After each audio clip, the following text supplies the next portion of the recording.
So, knowing what I know now, and I'm talking about COVID-19 pandemic period, let's say starting in February, this is probably a business, if you start building it out, and I'm going to give you my input, it's, um, it's resilient, it's pandemic proof, and has a bright, bright future. So, three things you really need to know before starting a delivery service business. And I'm going to add my 25 cents of input as well. The demand for food and home product delivery services, it has proven itself during the pandemic. It's at an all-time high. And then these are some of the things that you'd want to consider if you are heading in this direction, if you think of starting one. Now, a great article, and thanks, written by Sarah Austin here, giving her all the credit.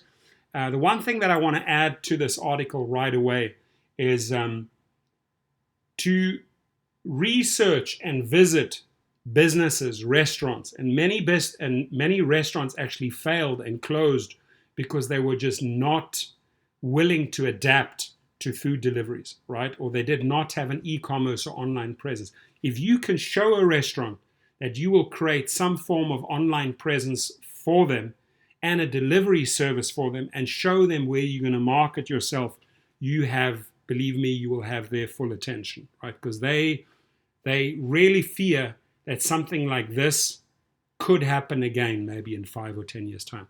So online food delivery is a natural progression of ride-hailing services like Uber and Lyft that are crowdsourced labor as the deliveries provider's own infrastructure. The pandemic has caused a spike in demand due to health concerns and shelter in place. The hiring spree is eye-popping.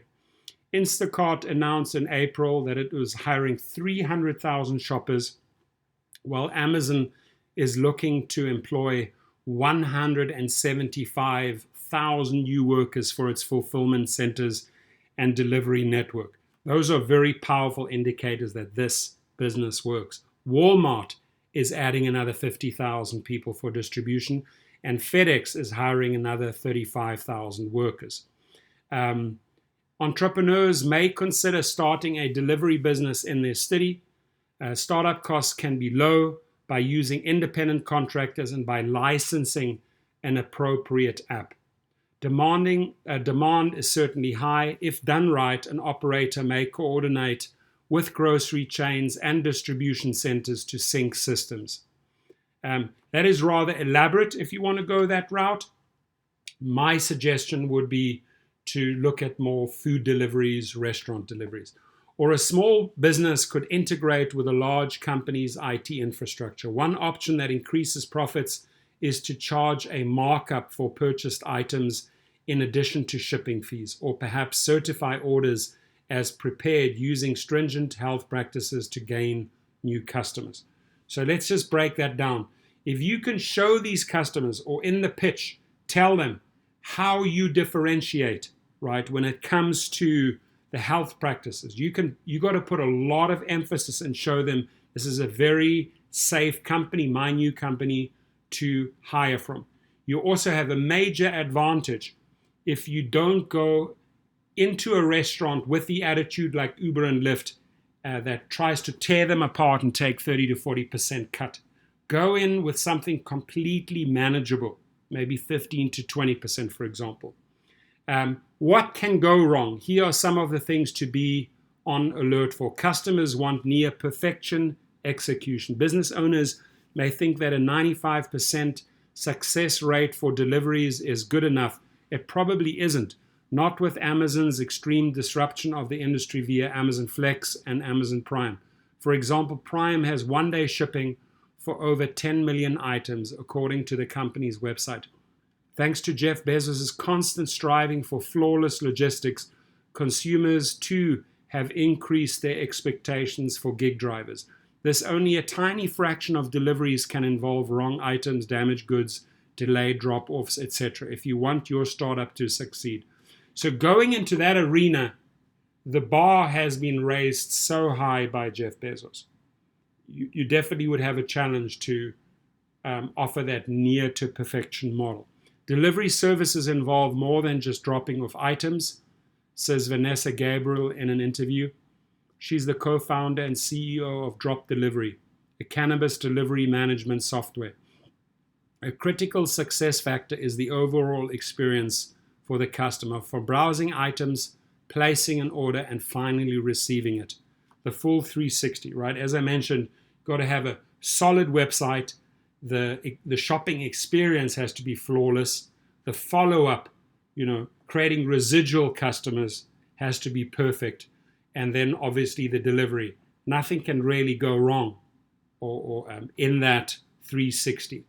A critical success factor is the overall experience for the customer, from browsing items, placing an order, and finally receiving it. Customers expect cannabis delivery to be convenient, reliable, safe, and on demand, and I would add at the right price. Drop-off delivery allows cannabis retailers to provide that great experience.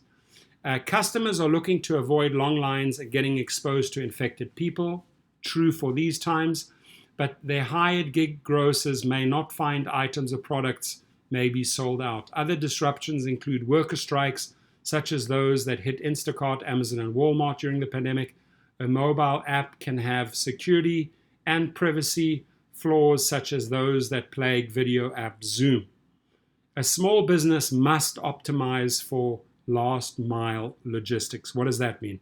If you're not experienced or disciplined to optimize operations, it could be tough competing in this business. An operator can do almost everything right and still see problems near the finishing line. Hot food can be delivered cold. There can be payment errors. An app can direct a driver to an adjacent but wrong address. A user isn't notified of an arrival. A thief signs the order. The car runs out of fuel. So knowing some of these factors, especially if you come from the gig industry, you got to train up your staff and you got to make sure that these things do not happen. A delivery provider must optimize for last mile logistics. After a gig shopper buys the ordered items, last mile logistics involves bringing the goods from distribution to an office or personal residence as fast as possible. No excuses during the final lap, especially with perishable food. An independent contractor must have the passion or initiative to find routes that overcome traffic, pinpoint the exact location, rely on the mobile app to work seamlessly, such as no connectivity issues, and send user notifications to receive the order.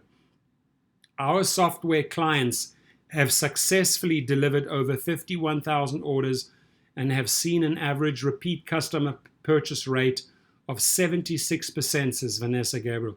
Because of the new normal, clients have seen 31% increase month over month in deliveries since February. We are always looking to provide the best technology to help our clients be as efficient as possible when it comes to delivering. Being careless with pandemic safety protocols. Number 3. Finally, gig shoppers must have the discipline to follow new health protocols like social distancing and wearing personal protective equipment. Safety practices can include barcode scanning and contactless delivery confirmations and payments. It is huge, ladies and gentlemen. If you are going to pitch up somewhere without a mask and you have someone, the recipient on the other side, who is wearing a mask, you may never ever see a follow-up order.